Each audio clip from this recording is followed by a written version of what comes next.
बर्फ जैसे सफेद कपड़े पहने एक खूबसूरत युवा लड़की जियान मेंग आंगन में लगन से अपनी तलवारबाजी का अभ्यास कर रही थी। उसकी तलवार की रफ्तार बहुत तेज थी। उसके बगल में खड़ा और उसे सलाह दे रहा आदमी काले कपड़े पहने एक युवा लड़का था जिसका नाम जियान वुशुंग था। उनकी शक्ल सूरत देखकर लगता था कि वे दोनों ही लगभग 15 या 16 साल की होंगी, लेकिन जियान वुशुंग अपनी सूझबूझ भरी निगाहों से पहले ही उसकी कमियों को एक एक करके बता सकता था। तलवारबाजी की पूरी कला खत्म करने के बाद जियान मेंग अपनी तलवार म्यान में रखकर खड़ी हो गई। वो मुस्कुराई और जियान वुशुंग के पास चली गई। भाई वुशुंग, मेरी तलवारबाजी के बारे में आप क्या सोचते हैं? जियान मेंग ने पूछा।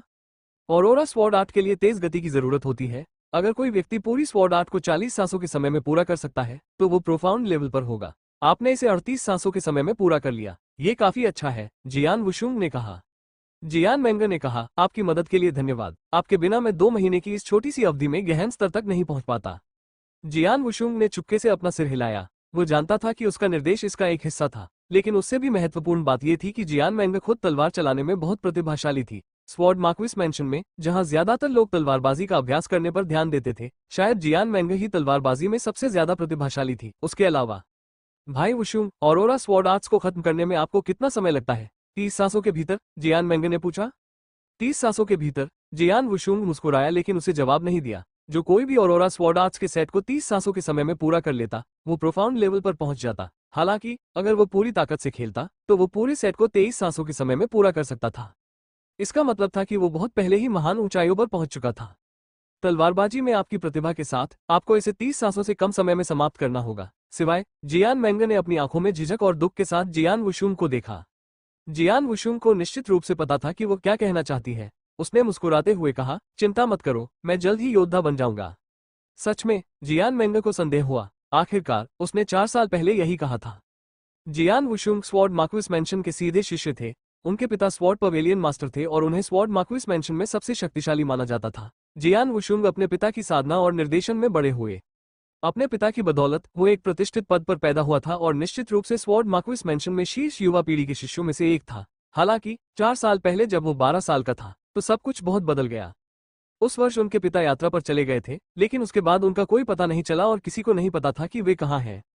दुर्भाग्य कभी अकेले नहीं आता। यह वही साल था जब उसे आध्यात्मिक शक्ति विकसित करनी चाहिए थी, जो योद्धा बनने के लिए उसके लिए जरूरी थी। हालांकि उसने पाया कि वो कितनी भी कोशिश कर ले, आध्यात्मिक शक्ति विकसित नहीं कर सकता। आध्यात्मिक शक्ति विकसित करने में असफल होना एक योद्धा के लिए दुस्वप्न था।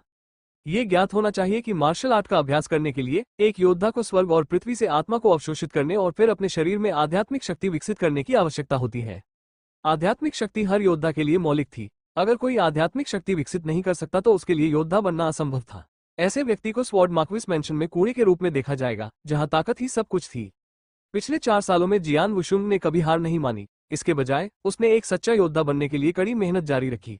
उसे उम्मीद थी कि एक दिन वो अपने पिता की गद्दी पर बैठेगा और उसे तलवार मंडप का प्रभार दिया जाएगा, लेकिन वास्तविकता क्रूर थी। यद्यपि जियान वुशुंग आध्यात्मिक शक्ति विकसित नहीं कर सका, परंतु तलवारबाजी में उसकी प्रतिभा अद्भुत थी। वह बचपन से ही अपने पिता के निर्देशन में तलवारबाजी का अभ्यास करता था। अपने पिता की हैसियत और उनकी महान प्रतिभा के कारण उसे तलवारबाजी की कलाएं जल्दी याद हो जाती थी और एक बार ही सीख लेने के बाद वह उन्हें पूरी तरह समझ लेता था। हालांकि वह छोटा था, लेकिन इसमें कोई संदेह नहीं था कि तलवारबाजी के मामले में वह नंबर 1 था। लेकिन आध्यात्मिक शक्ति के बिना तलवारबाजी का अभ्यास करने का कोई मतलब नहीं था। इस बार यह असली है, जियान वुशुंग ने आत्मविश्वास से कहा। ठीक है, जियान मेंग मुस्कुराया, लेकिन इसे गंभीरता से नहीं लिया। मेंग, वुशुंग, एक दयालु मध्यम आयु वर्ग का आदमी आंगन में चला आया। पिताजी, जियान मेंग ने पुकारा। अंकल लैन, जियान वुशुंग ने पुकारा।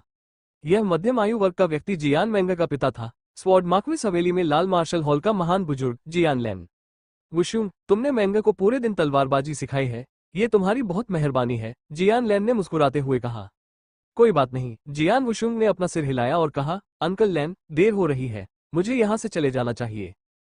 ठीक है। जियान लैन और जियान मेंग ने जियान वुशुंग को जाते हुए देखा। जैसे ही जियान वुशुंग नजरों से ओझल हुआ, जियान लैन का सौम्य चेहरा भी गायब हो गया।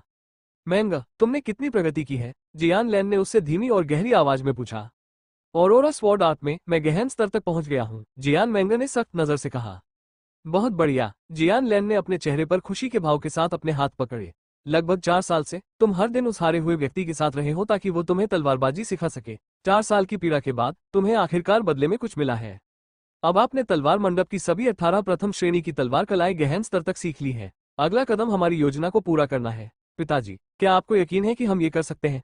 जियान मेंगर ने भौहें सिकोड़कर पूछा। उसकी आंखें ठंडी और निर्दयी लग रही थीं। जो लोग किसी बड़ी घटना में शामिल होते हैं वे छोटी छोटी बातों की चिंता नहीं करते। जियान लैन की आंखें फिर से ठंडी और तीखी हो गईं। सभी चीजें इस बात पर निर्भर करती हैं कि कल क्या होगा। जियान वुशुंग अपने घर के आंगन में वापस चला गया। जल्दी से कुछ खाने के बाद वो बिस्तर पर पैर मोड़कर बैठ गया।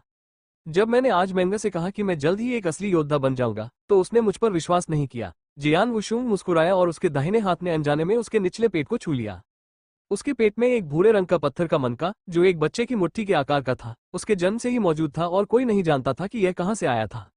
लेकिन यही मुख्य कारण था जिसने उन्हें एक वास्तविक योद्धा बनने से रोका। दूसरों ने सोचा कि जियान वुशुंग एक बेकार व्यक्ति है जो किसी भी आध्यात्मिक शक्ति को विकसित नहीं कर सकता। वास्तव में केवल वो खुद जानता था कि यह सच नहीं था। उसके शरीर में 108 मेरिडियन बहुत पहले ही अनब्लॉक हो चुके थे। उसके लिए आध्यात्मिक शक्ति विकसित करना काफी आसान था।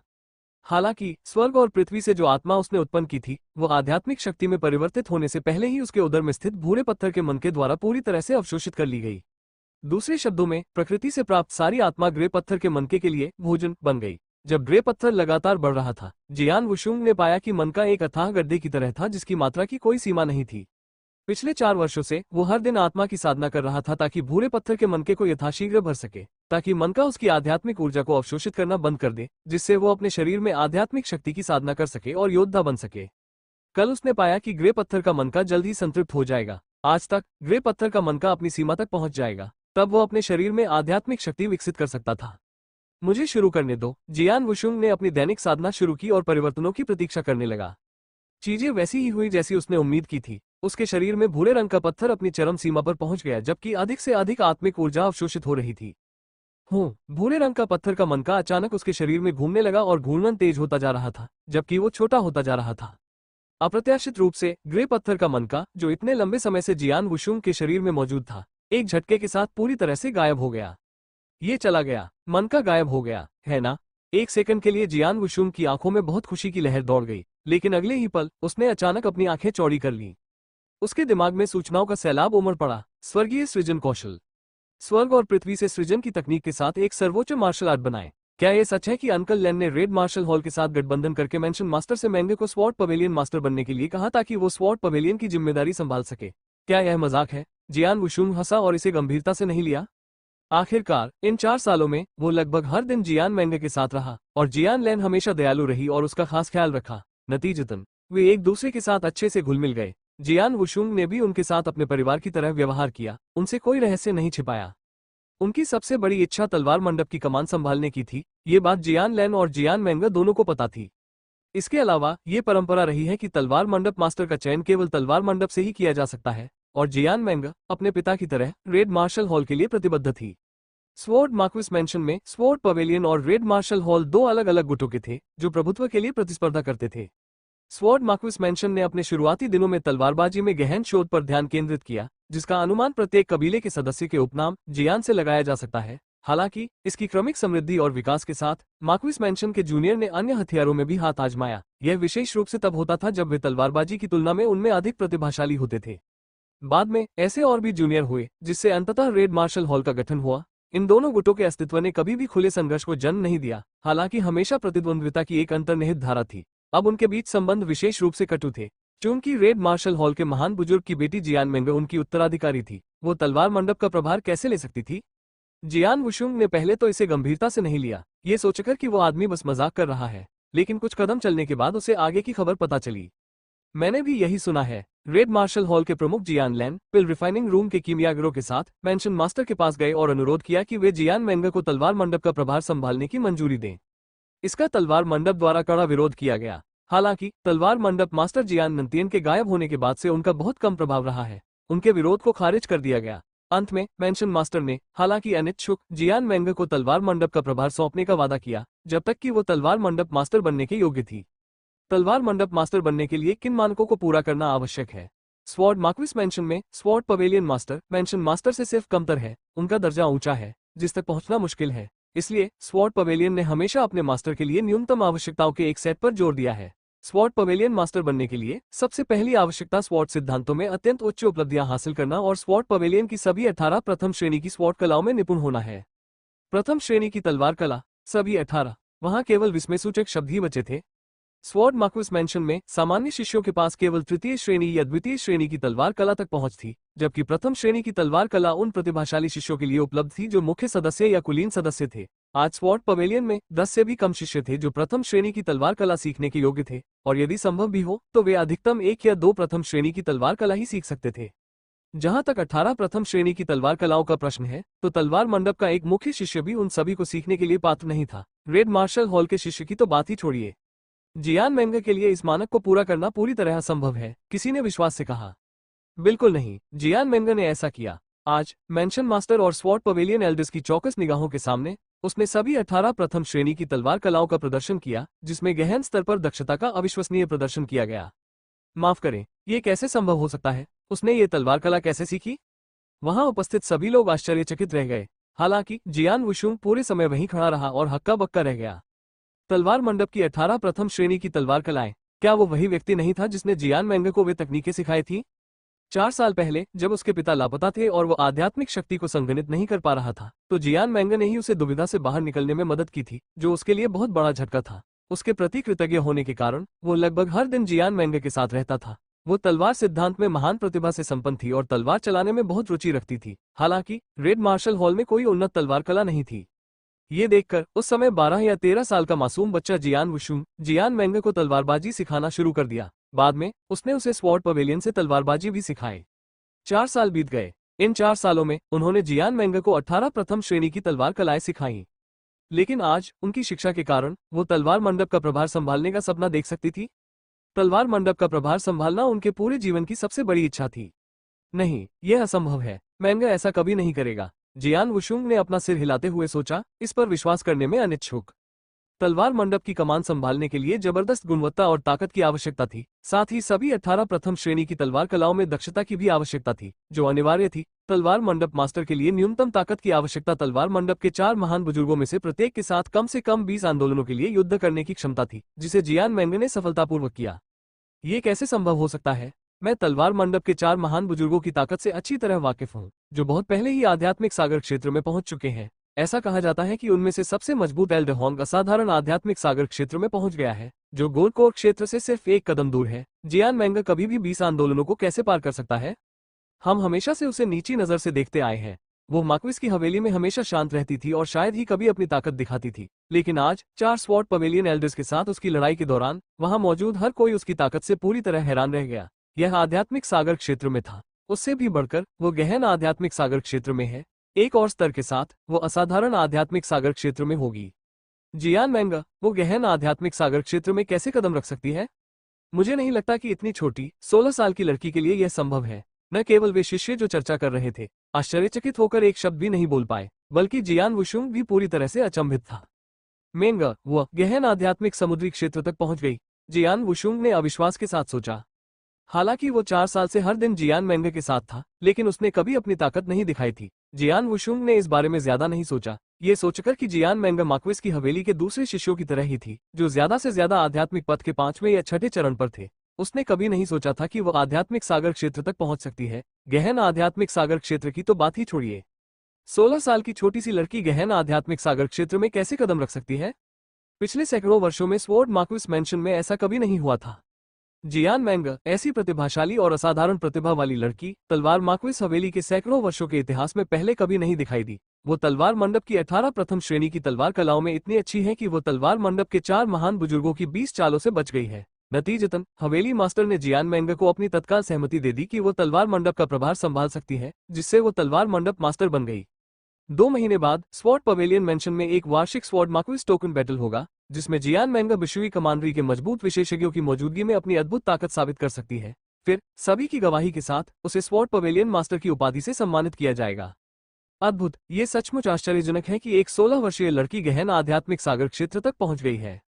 ये सुनकर सभी लोग आश्चर्यचकित हो गए, सिवाय जियान वुशुंग के, जो बगल में खड़ा था और इस खबर को सुनकर उसका चेहरा पीला पड़ गया। क्या मेंगे वास्तव में गहन आध्यात्मिक समुद्री क्षेत्र तक पहुंच गई है? क्या वो वास्तव में 2 महीने में तलवार मंडप मास्टर के रूप में कार्यभार संभालेगी? नहीं, बिल्कुल नहीं। मैं इस पर विश्वास नहीं कर सकता। अपनी मुठियां भींचते हुए जियान वुशुंग उसके घर के आंगन की ओर ऐसे भागा जैसे वो पागल हो गया हो। उसका दिल खराब हो गया था। ये सच नहीं हो सकता। उसे यकीन ही नहीं हो रहा था कि यह सच है। ये सभी जानते थे कि तलवार मंडप उनके शिष्यों का था, और चूंकि उनके पिता तलवार मंडप के मास्टर थे, इसलिए वे एकमात्र उत्तराधिकारी थे। उसे याद आया कि उसके पिता ने उससे कहा था कि केवल तलवार मंडप के शिष्य ही इसका प्रभार संभाल सकते हैं, और यही उनका जीवन पर्यंत सपना था। तो फिर वह दूसरों को अपना सपना चुराने और नष्ट करने की इजाजत कैसे दे सकता था? जियान वुशुंग उस प्रांगण में आया जहां वो हर दिन जियान मेंगे के साथ तलवारबाजी का अभ्यास करता था। आमतौर पर जियान मेंगे यहाँ पहले से ही इंतजार कर रही होती, लेकिन आज जियान वुशुंग के आंगन में आने के बाद उसने उसे हमेशा की तरह अपनी जगह पर नहीं देखा। वहां सिर्फ जियान लैन थी, जिसने काले रंग का लबादा पहना हुआ था। वह अपने हाथों को अपनी पीठ के पीछे करके चुपचाप उसका इंतजार कर रहा था। जियान वुशुंग को बुरा लग रहा था। अंकल लैन, जियान वुशुंग ने उसे हमेशा की तरह पुकारा। तुम यहाँ हो? जियान लैन मुड़ी। उसका हमेशा का सौम्य चेहरा पूरी तरह से ठंडा और दूर का हो गया था। तुमने सब कुछ सुन लिया होगा। आज मेंशन मास्टर ने मेंगे को नया स्वॉर्ड पवेलियन मास्टर नियुक्त किया है। स्वॉर्ड मार्क्विस टोकन बैटल के बाद उत्तराधिकार समारोह आयोजित किया जाएगा। वैसे स्वॉर्ड पवेलियन मास्टर की स्थिति का प्रतिनिधित्व करने वाला टोकन वर्तमान में आपके पास है। जियान वुशुंग हैरान रह गया। तलवार मंडप मास्टर का प्रतिनिधित्व करने वाला टोकन तलवार मार्क्विस हवेली में सबसे शक्तिशाली तलवार थी, ट्रिपल किल तलवार। ये तलवार उसके पिता के भरोसेमंद व्यक्ति द्वारा उसके गायब होने के कुछ समय बाद ही वापस लाई गई थी। पिछले 4 सालों में तलवार हमेशा उसके पास ही रही थी। यह उसकी पीठ पर लटकी हुई लंबी तलवार थी। इसे सौंप दो, जियान लैन ने कहा। जियान वुशुंग का शरीर और दिल दोनों कांप उठे। जियान लैन को देखते हुए उसने गुस्से में अपने दांत पीस लिए और धीमी आवाज में कहा, मैं मेंगे को देखना चाहता हूँ। मेंगा, उसकी क्या हैसियत है? तुम्हें लगता है कि तुम जिससे चाहो मिल सकती हो? जियान लैन ने व्यंग्यात्मक लहजे में कहा। तक मैं उसे नहीं देख लेता, मैं इसे नहीं सौंपूंगा, जियान वुशुंग ने चुनौती भरे स्वर में कहा। इस क्षण भी उसके दिल में अभी भी कुछ उम्मीद थी कि यह सब जियान लैन का विचार था और जियान मेंगे को इसके लिए मजबूर किया जा रहा था। तुम्हारी हिम्मत कैसे हुई? जियान लैन चिल्लाया। उसे गुस्सा आ रहा था। पिताजी। सफेद कपड़े पहने एक खूबसूरत लड़की जियान मेंगा धीरे धीरे घर से बाहर आई। मेंगा, जियान वुशुंग उत्सुकता से उसकी ओर मुड़ा। उस एक नजर ने उसकी आखिरी उम्मीद को नष्ट कर दिया। उसने देखा कि जियान मेंगे की आंखें ठंडी और निर्दयी थीं। जियान वुशुंग को अचानक एहसास हुआ कि जियान मेंगे के साथ कोई जबरदस्ती नहीं की गई थी। तुम मुझसे झूठ बोल रही हो? जियान वुशुंग ने उसे घूरते हुए पूछा। तुमसे झूठ बोल रहा हूँ? नहीं। जियान मेंगे ने अपना सिर हिलाया। मैंने तुमसे कभी कोई वादा नहीं किया। भले ही तुमने मुझे तलवारबाजी सिखाई हो, जैसा मैंने कहा था, मैंने कभी तुम्हें मजबूर नहीं किया। यह एक सौदा था। तुमने मुझे सिखाया और मैं 4 साल तक तुम्हारे साथ रहा। यह उचित है। केवल एक सौदा? जियान वुशुंग ने फिर से एक फीकी मुस्कान के साथ पूछा। आपको पता होना चाहिए कि ट्रिपल किल तलवार मेरे पिता के भरोसेमंद व्यक्ति द्वारा वापस भेजी गई थी। यह उसे खोजने का एकमात्र सुराग हो सकता है। मुझे पता है, जियान मेंगे ने सिर हिलाया। आप ये भी जानते हैं कि जीवन में मेरी सबसे बड़ी इच्छा अपने पिता का उत्तराधिकारी बनना और एक दिन ट्रिपल किल तलवार के साथ तलवार मंडप का प्रभार संभालना है ना? जियान वुशुंग ने पूछना जारी रखा। हाँ, जियान मेंगे ने फिर सिर हिलाया। हालांकि ये तुम्हारे लिए सिर्फ एक सपना है, ये कभी साकार नहीं होगा। आखिरकार तुम एक कचरा हो जो आध्यात्मिक शक्ति विकसित करने में असमर्थ हो। कचरा? जियान वुशुंग खुद पर हंसना बंद नहीं कर सका। आज सुबह ही उसने स्वर्गीय सृजन कौशल की साधना की थी और अंततः कुछ आध्यात्मिक शक्ति एकत्रित की थी। अब वो एक सच्चा योद्धा बन गया था। वो उसे यह बात बताने के लिए बहुत उत्सुक था। कौन सोच सकता था कि वो उसे हमेशा कचरा समझती रही होगी, एक दयनीय व्यक्ति जो आध्यात्मिक शक्ति की साधना नहीं कर सका। जियान वुशुंग, चीजें हो चुकी हैं। इस पर अंतहीन बहस करने की कोई जरूरत नहीं है। ये केवल आपको कमजोर दिखाएगा। अगर आप जो कुछ भी झेल चुके हैं उससे समझौता नहीं कर सकते, तो आप मुझे निष्पक्ष रूप से चुनौती दे सकते हैं। इस दुनिया में ताकत आपको शक्ति और अधिकार देती है। जब आप कमजोर होते हैं तो लोग आपका फायदा उठाते हैं। आप इसके लिए किसे दोषी ठहरा सकते हैं? जियान मेंगे ने उदासीनता से कहा। तो बस इतना ही, क्योंकि मैं बहुत कमजोर हूँ, जियान वुशुंग ने हल्की मुस्कान के साथ कहा। हालांकि उसके चेहरे पर मुस्कान एक उदास मुस्कान थी। तो मैं हमेशा से मूर्ख रहा हूँ। हाँ, बेवकूफ, मैं कितना बेवकूफ हूँ। मैं दुनिया का सबसे बड़ा मूर्ख हूँ। मैं एक मूर्ख हूँ। जियान वुशुंग ऐसे दहाड़ा जैसे वो पागल हो। जियान लैन और जियान मेंगे पास में खड़े होकर बिना किसी दया के उसे चुपचाप देख रहे थे। उसने जो कहा था वो कटु सत्य था। इस दुनिया में लोग जंगल के कानून के अनुसार जीवित रहते हैं। जियान वुशुंग उदास होकर हंसा, लेकिन इस बीच ऐसा लगा जैसे उसके दिमाग पर एक साथ हजारों वज्रपात हुए हों। उसका चेहरा टेढ़ा हो गया था और उसकी आंखें उलझी हुई थीं। पहले अविश्वास, फिर सदमा और आखिर में गुस्सा, लगभग पागलपन की हद तक। कुछ सेकंड बाद जियान वुशुंग ने अचानक हंसना बंद कर दिया। जब उसने फिर से ऊपर देखा तो उसकी आंखें शांत हो गई थीं। जियान लैन और जियान मेंगे दोनों ने उसके परिवर्तन को देखा। वे काफी आश्चर्यचकित थे। हालांकि उन्होंने यह नहीं देखा कि इतने कम समय में जियान वुशुंग के भीतर कितना बड़ा परिवर्तन आ गया था। मूल रूप से मासूम और सरल स्वभाव वाला जियान वुशुंग चला गया। उसकी जगह जो व्यक्ति बचा था वो जीवन में कई दशकों के उतार चढ़ाव का सामना करता हुआ दिखाई दिया। गहरी सांस लेने के बाद जियान वुशुंग ने जियान मेंगे की ओर देखा। उसकी नजर हड्डियों को जमा देने वाली थी और बिल्कुल भी कोमल नहीं थी, जियान मेंगे उसकी तीव्र निगाहों के नीचे ठंड महसूस करने से खुद को नहीं रोक पाए। ये आंखें कितनी ठंडी थीं, जैसे कोई विषैला सांप अपने शिकार पर नजर गड़ाए हुए हो। जियान मेंगे, तुम सही हो। केवल कमजोर लोग ही दया की प्रार्थना करते हैं, विशेषज्ञ ताकत से खुद को साबित करते हैं। इसलिए जियान वुशुंग ने ठंडी आवाज में कहा। उसने अपनी पीठ से ट्रिपल किल तलवार खींची और उसे ऊपर उठाया।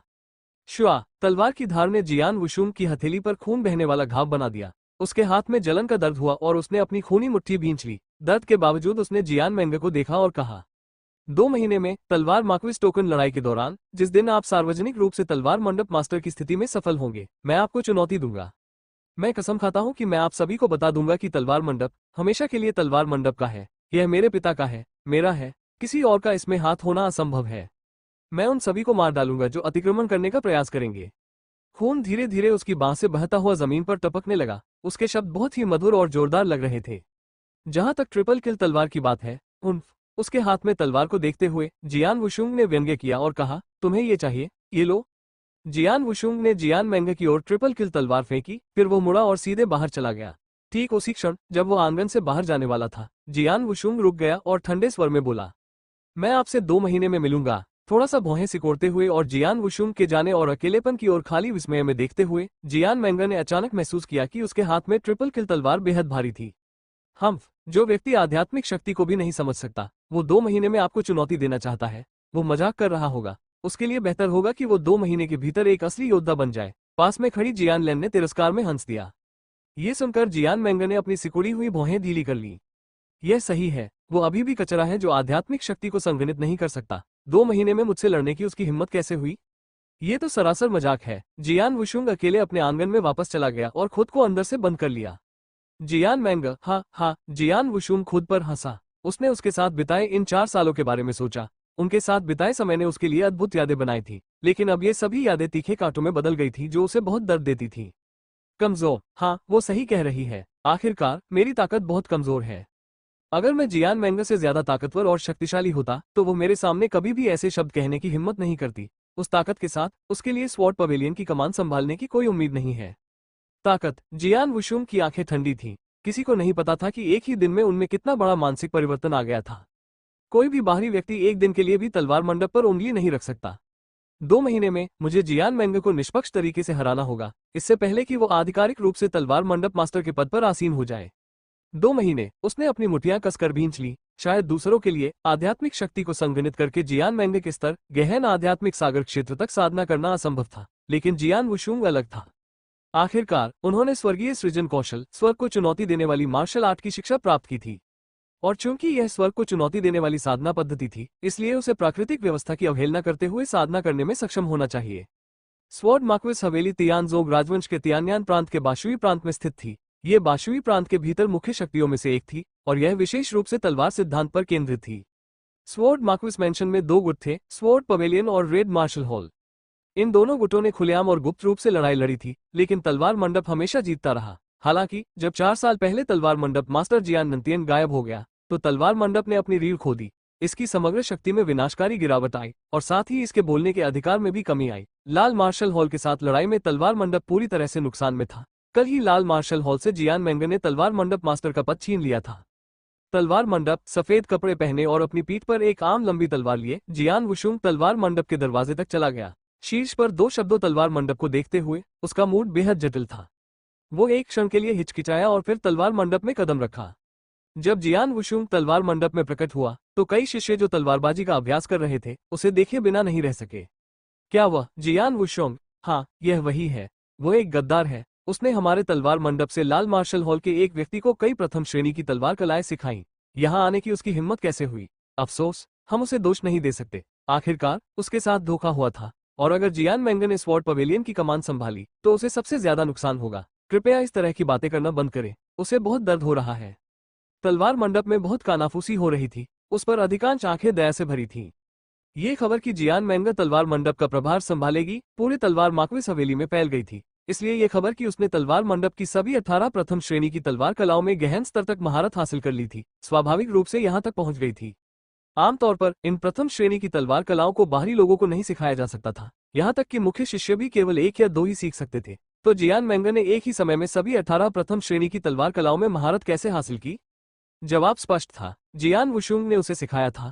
पूरे तलवार मंडप में केवल जियान वुशुंग ही सभी 18 प्रथम श्रेणी की तलवार कलाओं को जानता था। अपने पिता की स्थिति के कारण उसने बचपन से ही तलवारबाजी सीखी थी और उसके पिता ने उसे ये 18 तकनीकें सिखाई थी। तलवार मंडप बड़बड़ाहट और टिप्पणियों से भरा था, लेकिन जियान वुशुंग ने नहीं रोका। वो उदासीन भाव के साथ सीधे आंतरिक हॉल में चला गया। हॉल के अंदर भूरे बालों वाला एक बुजुर्ग व्यक्ति, जो भूरे रंग का लबादा पहने हुए था, धागे से बंधी एक किताब देख रहा था। लेकिन जब उसने जियान वुशुंग को अंदर आते देखा तो वो आश्चर्यचकित होकर रुक गया। युवा युवा पेविलियन मास्टर, भूरे वस्त्रधारी बुजुर्ग ने विवश स्वर में कहा। एल्डर होंग, जियान वुशुंग ने विनम्रता से कहा। उसकी आंखें अपराध बोध से भरी थीं। कई सालों से तलवार मंडप के बुजुर्गों ने तलवार मंडप के लिए अपनी पूरी ताकत लगा दी थी, लेकिन उसकी मूर्खता के कारण तलवार मंडप मास्टर का पद बदल गया था और लाल मार्शल हॉल के एक व्यक्ति ने उसका प्रभार संभाल लिया था। इसलिए जियान वुशुंग को दोषी महसूस हुआ। ये तुम्हारी गलती नहीं है, तुम बहुत छोटे हो और इन योजनाओं को नहीं समझते। हम तलवार मंडप के बुजुर्ग तुम्हें दोष नहीं देंगे। एल्डर होंग ने जियान वुशुंग की आंखों में दोषी भाव देखा और मुस्कुराते हुए अपना सिर हिलाया। अगर किसी को दोषी ठहराया जाना चाहिए तो वो जियान लैन और जियान मेंगा होना चाहिए। उनके तरीके बहुत ही बेईमान थे, खासकर जियान मेंगा। मैं उससे कई बार मिल चुका हूँ, लेकिन मैंने कभी नहीं सोचा था कि वो अपनी योजनाओं को इतनी गहराई से छिपा सकती है। कम उम्र में ऐसे दिमाग के साथ उसकी भविष्य की उपलब्धियां बहुत बढ़िया होंगी। ये बहुत बुरा नहीं है कि तलवार मंडप उसके हाथों में आ गया है। तलवार मंडप, केवल तलवार मंडप के शिष्य ही इसका प्रभार संभाल सकते हैं, जियान वुशुंग ने दृढ़ता से कहा। एल्डर होंग एक क्षण के लिए चौंक गए और फिर वे केवल असहायता से अपना सिर हिला सके। अपने दिल की गहराइयों में वो जियान मेंगा को तलवार मंडप की कमान सौंपने के लिए बेहद अनिच्छुक था, लेकिन अब ये सब हो चुका था। वो क्या कर सकता था? वो केवल खुद को सांत्वना दे सकता था। एल्डर होंग, मैं मानव स्तरीय साधना कक्ष के अंदर जाना चाहता हूँ, जियान वुशुंग ने अचानक गंभीर स्वर में कहा। मानव स्तरीय साधना कक्ष? एल्डर होंग चौंक गए। मानव स्तरीय साधना कक्ष तलवार मंडप में साधना के लिए एक विशेष गुप्त कक्ष था। मानव स्तर के साधना कक्ष के अलावा पृथ्वी स्तर के साधना कक्ष और स्वर्ग स्तर के साधना कक्ष भी थे। ये 3 साधना कक्ष साधना को बढ़ावा देने में मदद कर सकते थे, लेकिन इनमें कुछ नुकसान भी थे। बहुत कम शिष्य नियमित रूप से इनमें साधना करने आते थे। हालांकि जियान वुशुंग ने कोई आध्यात्मिक शक्ति भी एकत्रित नहीं की थी। वो मानव स्तर के साधना कक्ष में क्या कर सकता था? यद्यपि एल्डर होंग हैरान थे, उन्होंने अपना सिर हिलाया और कहा, मेरे साथ आओ। जल्द ही एल्डर होंग जियान वुशुंग को एक गुप्त कक्ष में ले गए। युवा मंडप गुरु, आप 4 साल पहले साधना के लिए इस साधना कक्ष में आए थे और आप अंदर के वातावरण से परिचित हैं। अपने आप को मजबूर मत करो। यदि आप आगे नहीं बढ़ सकते तो आपको जितनी जल्दी हो सके बाहर आ जाना चाहिए। एल्डर होंग ने उसे धैर्यपूर्वक चेतावनी दी। मुझे पता है, जियान वुशुंग ने सिर हिलाया और फिर गुप्त कक्ष में कदम रखा। इस साधारण गुप्त कक्ष में कोई सजावट नहीं थी। जब जियान वुशुंग गुप्त कक्ष में दाखिल हुआ तो उसने महसूस किया कि एक भयानक शक्ति उसकी ओर बढ़ रही है और उसे दबा रही है। उसे लगा कि वो कीचड़ में फंस गया है और कोई भी इशारा या हरकत करना बहुत मुश्किल था।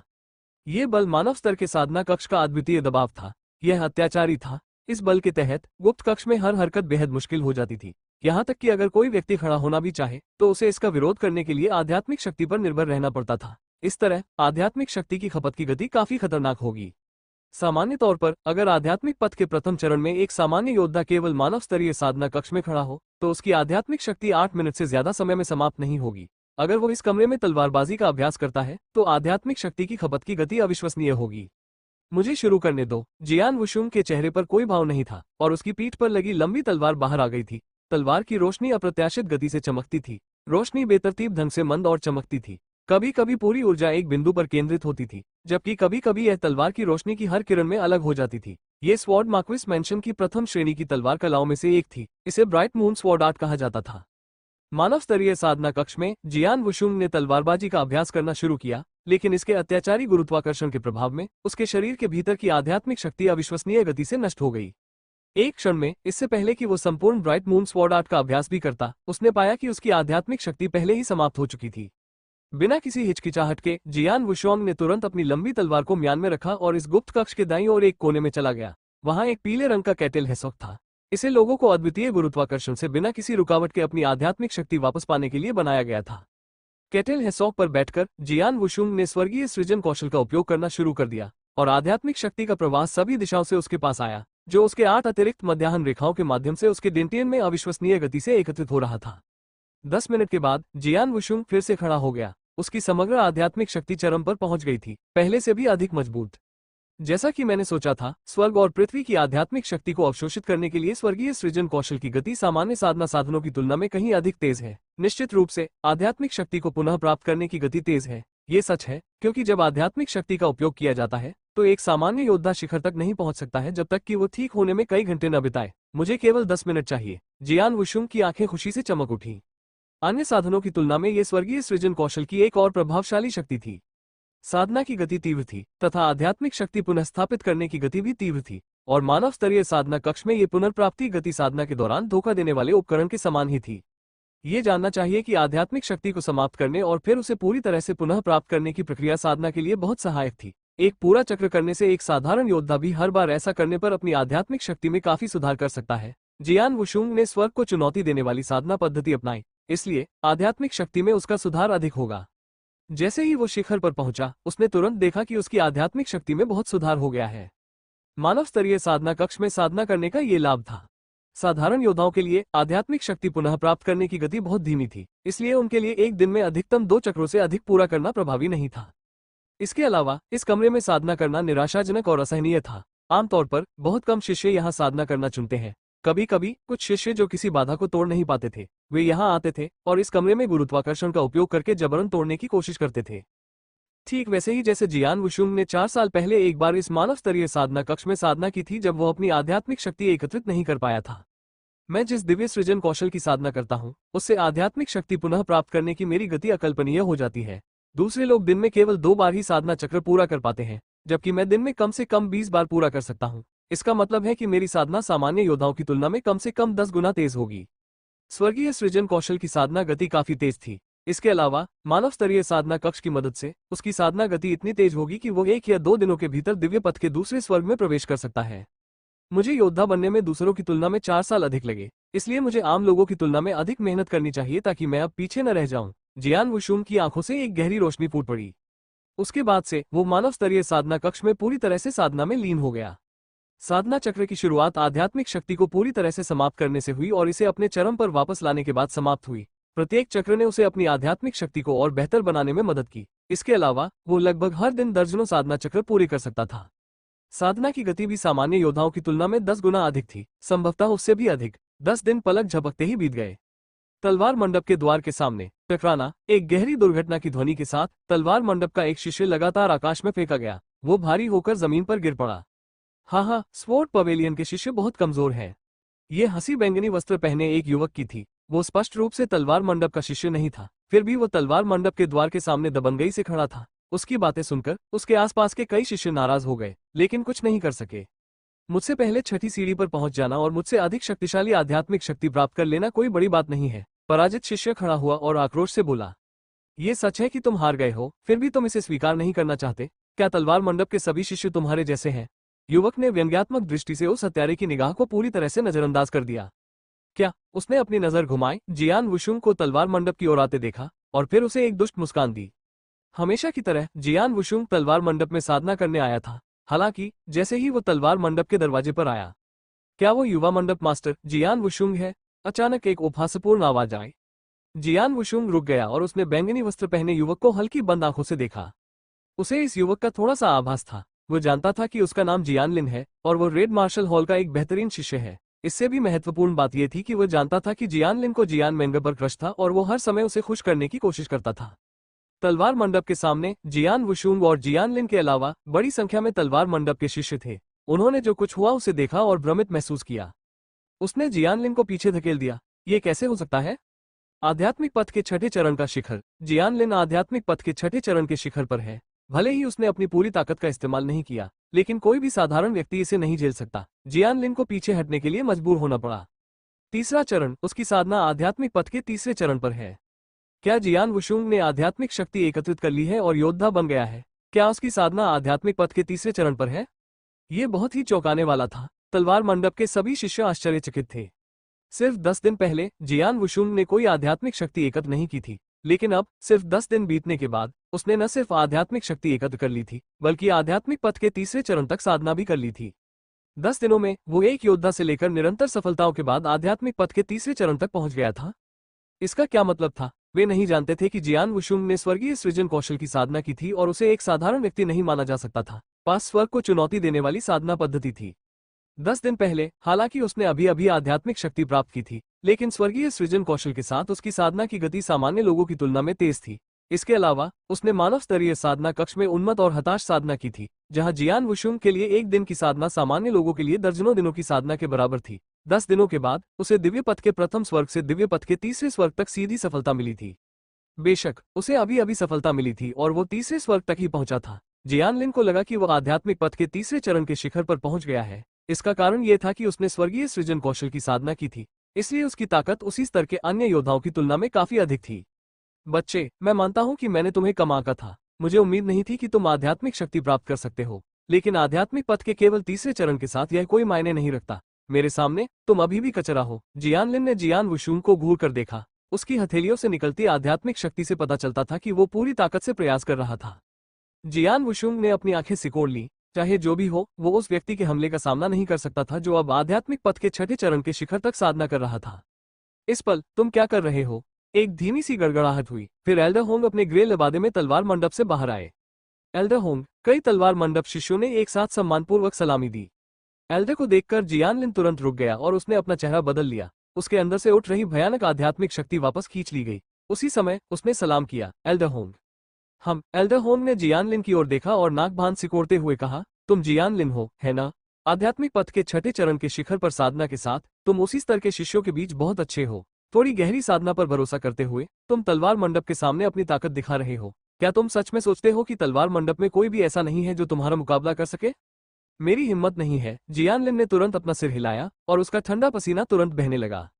वो बहुत अच्छी तरह से जानता था कि भले ही स्वॉर्ड मार्क्वेस हवेली में स्वॉर्ड पवेलियन की स्थिति में उल्लेखनीय गिरावट आई हो, लेकिन स्वॉर्ड पवेलियन के 4 महान बुजुर्ग, जो सभी आध्यात्मिक समुद्री क्षेत्र में थे, हवेली की रीढ़ थे। विशेष रूप से एल्डर होंग, उनकी ताकत वर्तमान स्वॉर्ड मार्क्वेस हवेली में शीर्ष 3 में थी। इतने मजबूत आदमी का सामना करते हुए भले ही वो अभिमानी था, उसने असभ्य होने की हिम्मत नहीं की। भी यहाँ से चले जाओ, एल्डर हांग ने डांटा। ठीक है, जियान लिन ने तुरंत जवाब दिया, लेकिन जब वो जा रहा था तो उसने जियान वुशुंग की ओर देखा और व्यंग्यात्मक लहजे में कहा, जियान वुशुंग, मैंने सुना है कि तुम मैंगा को उस दिन खोजने गए थे जिस दिन उसे नए स्वॉर्ड पवेलियन मास्टर के रूप में नियुक्त किया गया था, और 2 महीने में वार्षिक स्वॉर्ड मार्क्वेस टोकन बैटल के लिए साहसपूर्वक व्यक्तिगत चुनौती दी थी। आसपास के सभी लोग पहले तो हैरान रह गए। ये पहली बार था जब वे ये सुन रहे थे। उन्होंने जियान वुशुंग की ओर देखा। 2 महीने बाद जियान वुशुंग जियान मैंगा को चुनौती देगा? क्या यह मजाक था? इस दुनिया में बहुत से लोग हैं जो मूर्ख और घमंडी हैं, लेकिन मैं कभी भी आप जैसा मूर्ख और घमंडी व्यक्ति नहीं मिला। आध्यात्मिक पथ के सिर्फ तीसरे चरण के साथ आप वास्तव में मैंगा को हराने की सोच रहे हैं, जो गहन आध्यात्मिक सागर क्षेत्र में है। हाँ, मेरी हंसी मुझे मार रही है। जियान लिन चला गया, लेकिन उसकी बेईमानी भरी हंसी तलवार मंडप के सामने गूंज उठी। जियान वुशुंग बस वहीं खड़ा रहा, एक उदासीन भाव के साथ। कई लोग उसकी ओर पछतावे भरी आंखों से देख रहे थे। कुछ की आंखें तो जियान लिन की तरह ही उपहास और तिरस्कार से भरी हुई थीं। यहाँ तक कि एल्डर होंग भी शांत जटिल भाव से जियान वुशुंग को देख रहे थे। 2 महीने में वो जियान मैंगा को चुनौती दे रहा है। क्या जियान वुशुंग आध्यात्मिक पथ के तीसरे चरण पर अपनी साधना पर निर्भर रहने वाला था? सभी तलवार मंडप शिष्यों ने सोचा कि यह जियान वुशुंग के लिए केवल इच्छाधारी सोच थी। जियान लिन के जाने के बाद एल्डर होंग ने जियान वुशुंग को आंख मारी। तुरंत वे तलवार मंडप के हॉल के अंदर चले गए। युवा मंडप मास्टर, बधाई हो। 4 साल के प्रयास के बाद आखिरकार आप एक असली योद्धा बन गए हैं। एल्डर होंग मुस्कुराए। उसने अभी अभी तलवार मंडप के बाहर जो कुछ भी हुआ था वो सब देखा था, और निश्चित रूप से जियान लिन को जियान वुशुंग द्वारा पीछे धकेला गया था। लेकिन सिर्फ योद्धा होना ही पर्याप्त नहीं है, जियान वुशुंग ने उदास स्वर में कहा। एल्डर होंग ने जियान वुशुंग को गंभीरता से देखा और पूछा, युवा पैविलियन मास्टर, क्या आप वास्तव में तलवार मार्क्वेस टोकन युद्ध में जियान मैंगा के साथ लड़ना चाहते हैं? हाँ, ये प्रतिस्पर्धा अपरिहार्य है, जियान वुशुंग ने दृढ़ता से कहा। एल्डर होंग ने सोचा कि यह असंभव है। मंडप के युवा मास्टर, आपको पता होना चाहिए कि एक योद्धा की साधना के दौरान प्रत्येक स्तर की सफलता बहुत कठिन होती है। इसमें बहुत लंबा समय भी लगेगा, केवल 2 महीने। जहां तक मुझे पता है, पूरे स्वॉर्ड मार्क्वेस मेंशन में केवल एक ही व्यक्ति जिसने 2 महीनों में इतनी बड़ी प्रगति की थी, वो मंडप मास्टर, आपके पिता थे। जब पवेलियन मास्टर युवा थे तो 2 महीने में वे स्पिरिट पाथ के दूसरे चरण से स्पिरिट पाथ के छठे चरण तक पहुंच गए। उन्हें 4 स्तरों की सीधी सफलता मिली, जो प्राकृतिक क्रम को बहुत हद तक चुनौती देती थी। पवेलियन मास्टर को इतनी सफलता इसलिए मिली क्योंकि सबसे पहले उनके पास साधना के लिए एक महान उपहार था, साथ ही स्वॉर्ड मार्क्वेस मेंशन से बड़ी संख्या में गोलियों का समर्थन था। सबसे महत्वपूर्ण बात यह थी कि पवेलियन मास्टर ने वे 2 महीने ग्लेडिएटर एरेना में बिताए और लगभग हर दिन विरोधियों के साथ युद्ध में भाग लिया। केवल अखाड़े में जीवन और मृत्यु से संघर्ष करने के कारण ही वो इतनी तेजी से प्रगति कर सका। हालांकि पवेलियन मास्टर को केवल आध्यात्मिक पथ के दूसरे चरण से लेकर आध्यात्मिक पथ के छठे चरण तक ही सफलता मिली थी, एल्डर होंग ने जियान वुशुंग को घूरते हुए कहा। लेकिन इससे वो अपने निर्णय से जरा भी विचलित नहीं हो सका। बेशक वो एल्डर होंग की बात समझ गया था। उसके पिता को आध्यात्मिक मार्ग के दूसरे चरण को पार करने और आध्यात्मिक मार्ग के छठे चरण तक पहुंचने में 2 महीने लग गए थे, जो अविश्वसनीय था। हालांकि वो जो करने जा रहा था वो बहुत कठिन था। जियान मेंगर पहले से ही गहन आध्यात्मिक सागर क्षेत्र में है। मुझे कम से कम दिव्य पथ के 7वें स्वर्ग के स्तर तक पहुंचने की आवश्यकता है। फिर स्वर्गीय सृजन कौशल और मेरी तलवारबाजी के साथ साथ आत्मा भक्षण गुप्त कौशल के आधार पर मेरे लिए उसे हराना संभव है। और दिव्य पथ के तीसरे स्वर्ग से दिव्य पथ के 7वें स्वर्ग तक यह एक ही बात है कि दोनों को 4 स्तरों को पार करना होगा, लेकिन यह आध्यात्मिक पथ के दूसरे चरण से आध्यात्मिक पथ के छठे चरण तक की तुलना में कम से कम 10 गुना कठिन है। लेकिन मैं एक विद्रोही साधक हूँ। मेरा हर कदम असामान्य होगा और प्राकृतिक व्यवस्था के विरुद्ध होगा। दूसरे लोग ऐसा नहीं कर सकते, लेकिन मेरे लिए यह संभव है। जियान वुशुंग ने अपना मन बना लिया था। उसकी आंखें और भी दृढ़ हो गईं। ये देखकर एल्डर होंग ने पूछा, क्या तुम सचमुच कोशिश करना चाहते हो? बेशक, लेकिन मैं सिर्फ कोशिश नहीं करूंगा, मैं उसे 2 महीने में हरा दूंगा। जियान वुशुंग की आंखें गंभीर थीं। उस स्थिति में मैं और कुछ नहीं कहूंगा, लेकिन मेरे पास कुछ ऐसा है जो शायद आपकी मदद कर सके। एल्डर होंग ने अपनी छाती से एक जेड बॉक्स निकाला और फिर उसे खोला। जेड बॉक्स के अंदर 2 दूधिया सफेद गोलियां थी। आत्मा संवर्धन गोली। जियान वुशुंग क्षण भर के लिए आश्चर्यचकित हुआ, लेकिन तुरंत अपना सिर हिला दिया। यह सही नहीं लगता, खुशबू बहुत तेज है। यह कोई साधारण गोली नहीं हो सकती। क्या यह प्रथम श्रेणी की गोली हो सकती है? आत्मा साधना की गोलियां विशेष रूप से आत्मा पथ क्षेत्र में योद्धाओं द्वारा ली जाती थीं। यह उस स्तर के योद्धाओं की साधना में बहुत सहायक होती थी। हालांकि आत्मा साधना की गोलियां 2 प्रकार की थीं। प्रथम श्रेणी की गोलियां सामान्य गोलियों की तुलना में 10 गुना दुर्लभ और अधिक प्रभावी थीं। इसके अलावा इसमें लगभग कोई अशुद्धियां नहीं थीं, इसलिए कोई भी योद्धा बिना किसी चिंता के इसका उपयोग कर सकता था। एक प्रथम श्रेणी की आत्मा साधना करने वाली गोली एक अनमोल खजाना थी। बाजार मूल्य में सैकड़ों साधारण गोलियां भी प्रथम श्रेणी की गोली के बराबर नहीं हो सकती। स्वॉर्ड मार्क्विस हवेली के पिल रिफाइनिंग रूम में कई कीमियागर थे, लेकिन कोई भी प्रथम श्रेणी की गोली बनाने में कामयाब नहीं हुआ। यही कारण था कि हवेली में कोई नहीं था। अगर वास्तव में इसकी जरूरत थी, तो हवेली इसे केवल ग्लेडिएटर एरिना से ही खरीद सकती थी। जियान वुशुंग को उम्मीद नहीं थी कि एल्डर होम के पास एक प्रथम श्रेणी की आत्मा साधना की गोली होगी। 2 की तो बात ही छोड़िए। मैंने ग्लेडिएटर एरिना से इन 2 प्रथम श्रेणी की आत्मा साधना की गोलियों को खरीदने के लिए काफी कीमत चुकाई है। मैं एक अच्छा शिष्य ढूंढने और उसे ये गोलियां देने की योजना बना रहा था। मैंने नहीं सोचा था कि तलवार मंडप पर इतना बड़ा संकट आ जाएगा, इससे पहले कि मैं उसे ढूंढ पाता। इसलिए मैं ये 2 गोलियां आपको सौंपता हूँ, युवा गुरु। मुझे उम्मीद है कि ये आपके काम आएंगी, एल्डर होंग ने मुस्कुराते हुए कहा। Elder Hong. जियान वुशुंग ने एल्डर होंग को देखा, लेकिन गोलियां लेने के लिए अपने हाथ नहीं बढ़ाए। एक प्रथम श्रेणी की आत्मा साधना की गोली अत्यंत शक्तिशाली होती है। आत्मा पथ क्षेत्र में एक योद्धा को गोली को पूरी तरह से अवशोषित करने के लिए आमतौर पर 1 महीने की आवश्यकता होती है, और अब आपके पास 2 है। इन 2 गोलियों को पूरी तरह से अवशोषित करने के लिए आपके लिए ये पर्याप्त समय है। मेरा मानना है कि यह आपकी साधना में बहुत मदद करेगी। बस उन्हें ले लो, एल्डर होम ने कहा। बहुत बहुत धन्यवाद। जियान वुशुंग ने सिर हिलाया, बिना किसी दिखावे के जेड बॉक्स स्वीकार कर लिया। एल्डर होम, निश्चिंत रहें, मेरे जीवित रहते तलवार मंडप नहीं गिरेगा। 2 महीने में मैं तलवार मार्क्विस टोकन लड़ाई में सभी के सामने लाल मार्शल हॉल के जियान मेंगर को अच्छी तरह से हरा दूंगा। मैं सभी को बता दूंगा कि तलवार मंडप मास्टर केवल तलवार मंडप का शिष्य ही हो सकता है। जब उसकी बात खत्म हुई तो जियान वुशुंग मुड़ा और एक बार फिर से साधना कक्ष में प्रवेश किया, लेकिन इस बार वो पृथ्वी स्तर के साधना कक्ष में प्रवेश कर गया, जो तलवार मंडप में 3 बड़े साधना कक्षों में से एक था। एल्डर होम जमीन पर ही खड़े होकर देखते रहे कि जियान वुशुंग साधना कक्ष में कैसे चला गया। धीरे धीरे उनके चेहरे पर मुस्कान की एक झलक दिखाई दी। युवा मास्टर का स्वभाव वास्तव में मास्टर के समान है।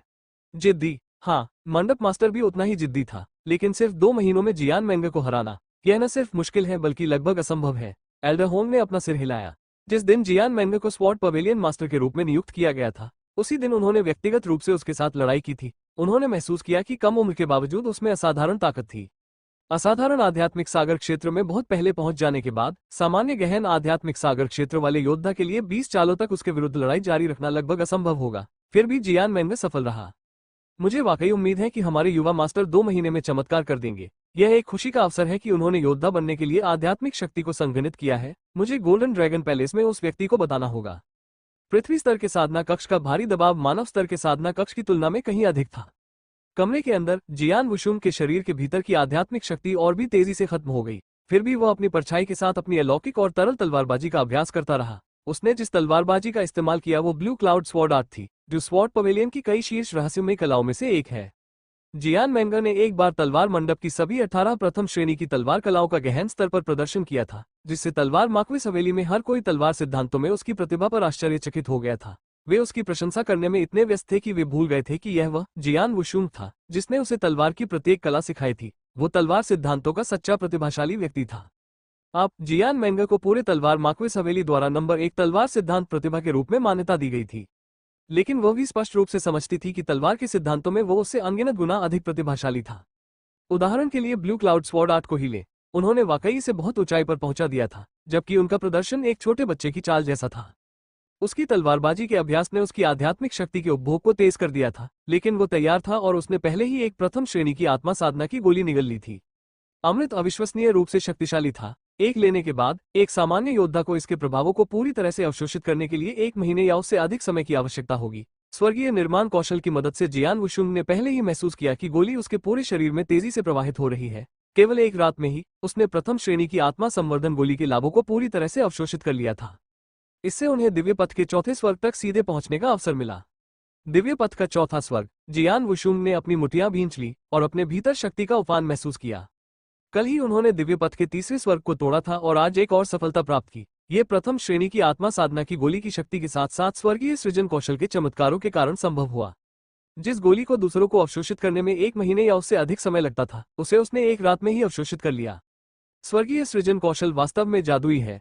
स्वर्गीय सृजन कौशल के साथ मुझे वास्तव में प्रथम श्रेणी की आत्मा साधना की गोली के महान प्रभावों को अवशोषित करने के लिए बस 1 दिन की आवश्यकता थी। अगर मेरे पास और दिन होते तो, ये सोचते हुए उसकी आंखें लाल हो गईं। मुझे वो प्रथम श्रेणी की आत्मा विकास की गोलियां चाहिए। जितना ज्यादा उतना अच्छा। जियान वुशुंग का दिल इन विचारों से जल रहा था।